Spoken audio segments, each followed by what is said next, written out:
Hey there, Bob Brown from the Alkaline Advantage. In this video we're going to talk a little bit about diabetes, and more specifically how pH balance affects diabetes. Diabetes is a disorder that will affect the body's ability to turn food into energy. Normally what takes place is that the food that you eat is digested and broken down into simple sugar, known as glucose. Once produced, the glucose then circulates in the bloodstream, where it will become a source of fuel as it enters the cells. The hormone that is produced by the pancreas to help move the glucose into the cells for fuel is called insulin. What normally takes place in a healthy pancreas is that it will adjust the amount of insulin based on the specific levels of glucose in the system. When the person has diabetes, their body is unable to break down the sugar properly, and the blood sugar levels become too high, seriously affecting their health. So let's jump into the types of diabetes. There are essentially two types of diabetes: Type 1 and Type 2. Type 1. People with this type of diabetes are usually unable to produce insulin. This type of diabetes most often occurs before the age of 30, but can strike at any age. The treatment of this type of diabetes will result in the need to inject insulin into the body on a regular basis. Type 2 diabetes. These people can produce insulin, but unfortunately, their cells do not respond to it. This type of diabetes usually occurs in adults over 35 years of age. In both cases, the glucose is unable to move into the cells, and the blood glucose levels will increase, which cause serious health complications. Diabetes in children. How common is this? Well, unfortunately, diabetes is affecting more children than ever before.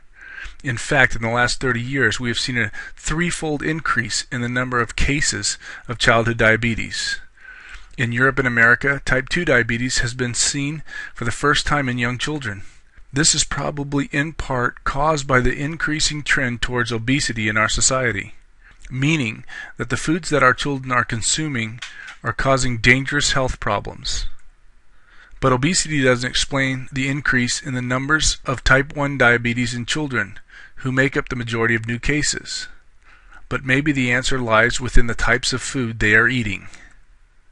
Dr. Robert Young has done extensive research in this field and has found that alkaline foods can bring about a pH balance in the body, and therefore have a profound effect on diabetes, even curing it.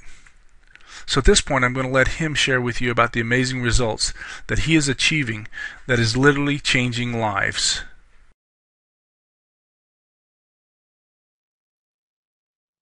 Diabetes is the fastest growing illness among children in the world. In fact, 1 out of 7 children will be diagnosed with diabetes this year alone. In the United States, there's over 23 million diabetics. That represents 8% of the population. This is truly an epidemic worldwide. It's an epidemic here in the United States. The question is why. I believe it has everything to do with what one is eating, with what one is drinking. Also, even the emotional states of folks can contribute to this one condition, which I believe is caused by an overacidification of the blood and tissues due to an inverted way of living, eating, and thinking. These two types of diabetes, Type 1, which is insulin dependent, Type 2, which is non-insulin dependent, that deal with the levels of blood sugar, whether they be high or whether they be low, is 100% reversible. I first met the Romans last year. Sally Roman, the mother of Gabriel Roman and also Nathan Roman, she called me and said that her son was in the honeymoon stages of diabetes, that he was type 1 diabetic, and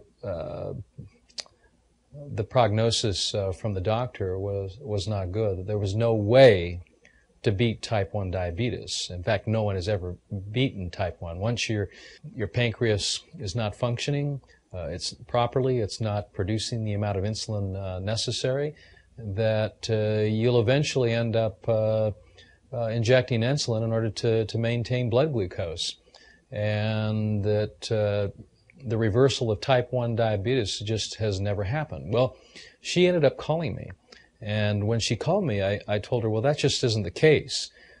Type 1 diabetes is reversible, and being probably one of the only doctors in the world that has had success with type 1 diabetes, our success rate has been incredible. In fact, those who actually followed my instructions, my lifestyle and eating plan and nutritional program, would not only reverse type 1 diabetes, but their energies and all would improve all the symptoms associated with those initial stages of type 1 diabetes, which is fatigue and tiredness and lightheadedness and dizziness, were all associated with symptoms of congestion of the root system or the small bowel of the body. And as I told Sally, I said, Sally, you know, most doctors perceive that type 1 diabetes' focal point is with the pancreas and with the high glucose or the high blood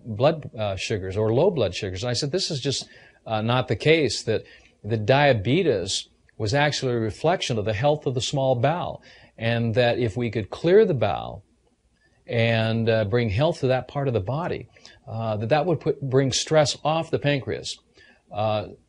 Most folks don't realize that the pancreas, one of its main purposes is not just to provide insulin, but also to provide sodium bicarbonate to help alkalize the food as it comes out of the stomach. So if we could then develop an eating plan that Nathan could embrace, that he had a good chance of reversing this. When I saw Gabriel, you know, he had the typical outward appearances of a type 1 diabetic, underweight. He was tired, he was fatigued, and he just wanted his life back. He wanted more energy. He wanted to feel like other kids. He wanted to be able to go out and play with energy and vigor, and he just didn't have that. And he wanted to do whatever it took to reverse this condition. And I saw that not only in his eyes, but I also felt it in the words that he spoke to as well. And so I knew that he was going to be a great candidate. If anyone was going to beat this, Gabriel was going to beat it. And so we sat down and we talked about his condition. And one of the things I like to ask anyone, and particularly children, what do you eat? And particularly, what did you eat for breakfast? And he started telling me all the acidic foods that he enjoyed, you know, from cereals to dairy products and onward.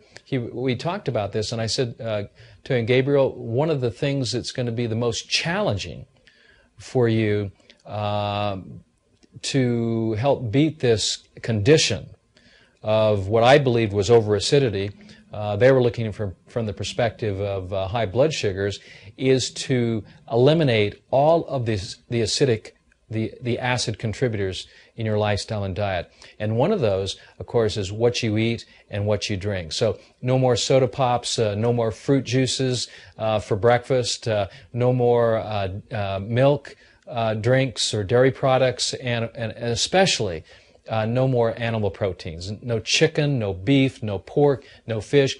This diet, this eating plan focuses on building the blood, so everything has to move back to green foods and green drinks.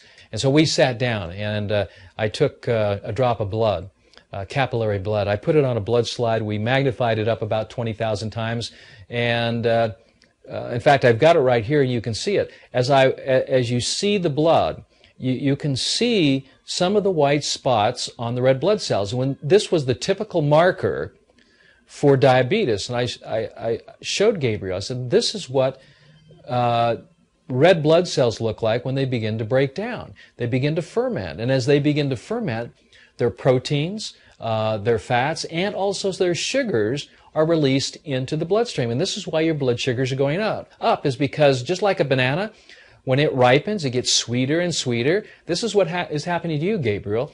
Your red blood cells are getting sweeter and sweeter and sweeter, and it's releasing blood sugars, and it's going up, and that's, of course, putting more demands on the pancreas. But this won't happen if we heal up the small bowel, because my foundational theory is that blood is made in the crypts of the small intestine, and if there's congestion there of chicken McNuggets or beef McNuggets or undigested food, then the body cannot produce the proper amount, not only in numbers, but in quality too, of red blood cells to help provide the foundational body cells, the red blood cells, to help build healthy tissue, organs, muscles and bones. And so this was going to be the focus, and he embraced this immediately. And this was wonderful. And then I showed him, and as you can see right now on the screen, I showed him his dry blood. And I said, Gabriel, these are the patterns that you see in the dry blood. Look to the center. Do you see the dark center? That's undigested food, undigested animal protein. And you see the white areas inside the center? Those white areas are indications of breakdown in the small intestine, irritation or inflammation in that part of the body. And I said, as that heals, then what will happen is this process of body cells and blood cells breaking down, raising the blood sugar levels, will actually stop, and we'll be able to normalize your blood sugars, and you won't have to be diabetic anymore. And he thought that was just a wonderful thing. And he was so excited that he actually had the hope that all this was actually possible. So he actually took what I shared with him, and of course, with the support of his mother and his other family members, they began to start eating like this. And it was amazing what happened. It was immediate. Gabriel's blood sugar started to normalize, and the rest is history. Gabriel is no longer a type 1 diabetic. So you can see how important pH balance is for overcoming diabetes, but it is equally important for total body health. So if you're looking to get started putting your body back on the path to alkalinity, you'll want to get your hands on the Alkaline Advantage ebook so that you can begin to experience energy, vitality, and total body health right now. Go ahead and click the blue link below this video.